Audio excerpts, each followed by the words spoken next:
பொள்ளாச்சி பாலியல் வழக்கில் தீர்ப்பு வெளியாவதற்கு முன்பு குற்றவாளிகளை கைது செய்ய வலியுறுத்தி 2019 போராட்டத்தில் ஈடுபட்ட போது கைது செய்யப்பட்ட திமுகவினர் 90 பேர் நீதிமன்றத்தில் ஆஜராகுமாறு சம்மன் அனுப்பப்பட்டிருந்த நிலையில் பொள்ளாச்சி நீதிமன்றத்தில் அவர்கள் ஆஜராகி இருக்கிறார்கள்.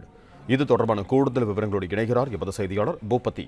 வணக்கம் பூபதி, உங்களிடம் இருக்கும் தகவல்களை சொல்லுங்க.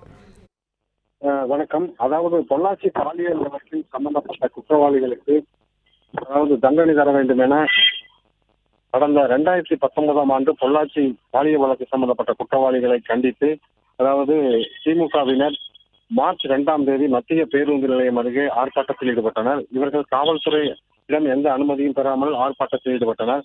அப்போது 90 பேரை கைது செய்த போலீசார் மண்டபத்தில் அடைக்கப்பட்டனர். இதில் 15 பெண்கள் உட்பட 90 பேர் மீது வழக்கு பதிவும் செய்யப்பட்டது. இந்த நிலையில் இன்று JMN நீதிமன்றத்தில் ஆஜராக வேண்டும் என 90 பேருக்கு சம்மன் அனுப்பப்பட்ட நிலையில் இன்று 90 பேருக்கு ஆஜராகாமல் 60 பேர் மட்டுமே ஆஜரான நிலையில் அங்கு பரபரப்பான சூழல் ஏற்பட்டுள்ளது.